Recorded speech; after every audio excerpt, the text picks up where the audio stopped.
prepara que hoje a gente vai falar de uma manhwa que só tem psicopata na história, mas que é muito boa, pelo amor de Deus. E aí, gente, tudo bem com vocês? Aqui é a Luana e hoje eu vou falar de A Maneira de Proteger o Irmão Mais Velho da Protagonista. Ele só tem 35 capítulos traduzidos, que é a primeira temporada e ela foi finalizada. E aí a gente que lute pra esperar a segunda temporada desse quadrinho, desse manhwa maravilhoso, porque, meu Deus, eu me apaixonei pelo traço, pela protagonista, pelos personagens e pelo enredo e pela loucura, pelos psicopatas. Valeu a pena ler tudo em uma noite. E olha, confesso que depois dessa história eu fiquei com uma ressaca, então se prepara porque...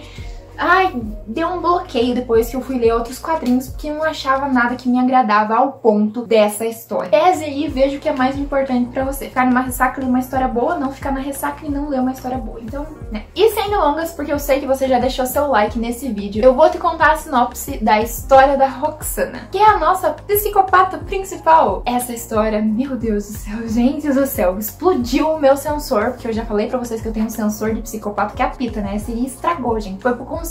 Cada caso sobre moralidade, até coisa sobre filosofia, sobre o que é certo e o que é errado, gente, um pouco pesada, tá? Eu não aconselho pra pessoas tão novas. É uma história pesada, que tem tortura, relacionamentos que falam sobre moralidade, se você acha que é certo ou é errado, o que você pensa, tá? Então eu acho que é uma história mais pesada do que as outras amorzinhos aí que tem pelo canal que você pode procurar. A história vai acompanhar a vida da Roxana. Ela acabou de reencarnar, na verdade ela reencarnou quando ela era criança, e ela percebe que ela reencarnou, que ela tá em uma história que o final dela é morrer, né? Pra variar, sempre os protagonistas reencarnam em um personagem que tem um final trágico e que vai morrer provavelmente. E ela sabe que para que ela evite esse final, ela precisa proteger o irmão da protagonista feminina da história. Porque o pai dela sequestrou o protagonista, né? O irmão da protagonista, e levou ele lá pro cativeiro, pra casa deles, pro reinado ali deles, e começa a torturar ele. E se ela deixasse a Roxana deixar isso passar, eles vão acabar matando esse irmão, né, da protagonista,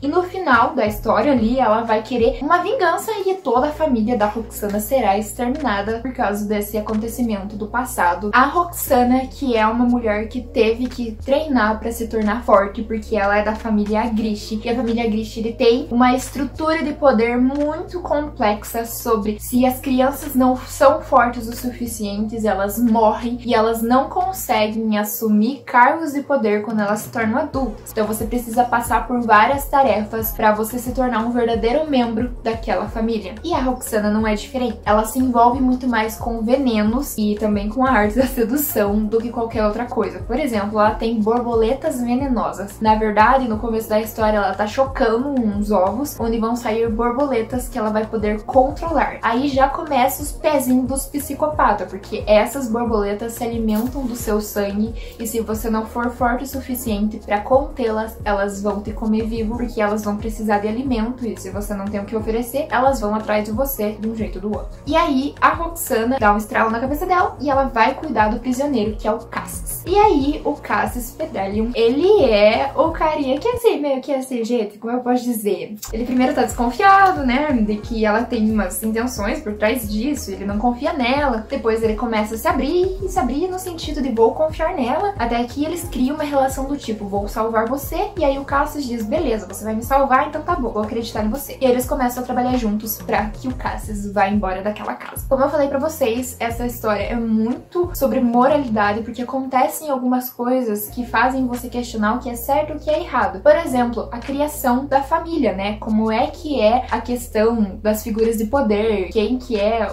a cabeça, quem que é o chefe. Você pensa que o filho favorito, que sempre fica em primeiro lugar em todas as provas, ele é cruel, mas como eu vou dizer, ele não tem nenhuma fraqueza, ele não obedeceria a ninguém, ele não se rebaixaria a ninguém, mas na verdade ele tá atrás da Roxana por questões que se você for ler a história você vai entender. Não é mostrado, mas fica muito óbvio e é coisa sobre moralidade, sobre família, sobre relacionamento, sobre amor, que não deveria existir e que será que é certo, será que é errado, será que se você precisa sobreviver você faz faria ou não, você nunca se sujeitaria a isso. Tem muita questão sobre tortura, sobre desfigurar. Uma das esposas do chefe da casa do Zakrish, que é o pai da Roxana, uma das esposas dele é louca, ela pega e gosta de bonecas, mas ela não gosta de bonecas, ela gosta de pessoas humanas que ela transforma em bonecas, ela corta e costura. Sobre tortura, sobre, né, igual, por exemplo, o prisioneiro que a Roxana vai cuidar, né, que é o Cassis. As outras, né, pessoas, os outros filhos do homem da casa lá, né, queriam aquele prisioneiro pra brincar com ele. E quando eu digo brincar, é sobre torturar ele. Então não é uma história normal, é uma história pesada. Se você não gosta de assuntos assim, não vai adiantar muito você ler, mas eu acho ela muito diferente das outras e é o que chama minha atenção, porque ela trata de temas assim que é sobre o ponto de vista de uma vilã que está fazendo coisas não boas pra salvar a sua vida, mas ainda assim ela faz aquilo e você ainda gosta dela porque você ainda quer que ela se dê bem, mesmo ela fazendo aquele tipo de coisa. Afinal de contas, todo mundo é doido na família dela, não dá pra falar muita coisa, gente. Duvido que eu ache uma história com mais gente psicopata do que aquilo. Fora todos esses pontos que eu falei sobre moralidade, principalmente, o traço é lindo. Os olhos daquela protagonista, gente, é maravilhoso. Os desenhos impecáveis, as roupas, as borboletas, a fantasia por trás, né,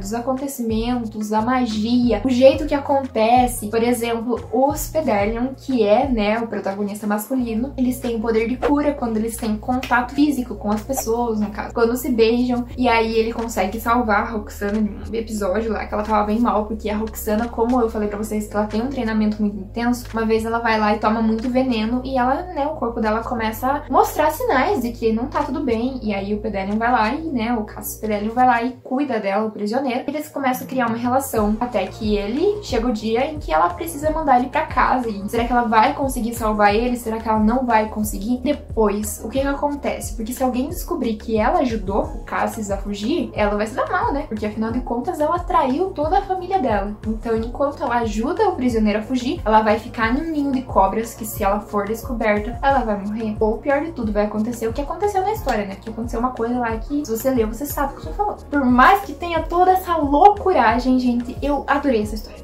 Eu acho que eu tenho algum problema, talvez eu precise me tratar, talvez. Mas que eu gostei e eu indico pra você se você tem estômago pra uma história assim. Foi isso, gente. Eu espero que vocês tenham gostado dessa indicação, ficado comigo até o final. E eu vejo você pro próximo vídeo. Então, eu fui!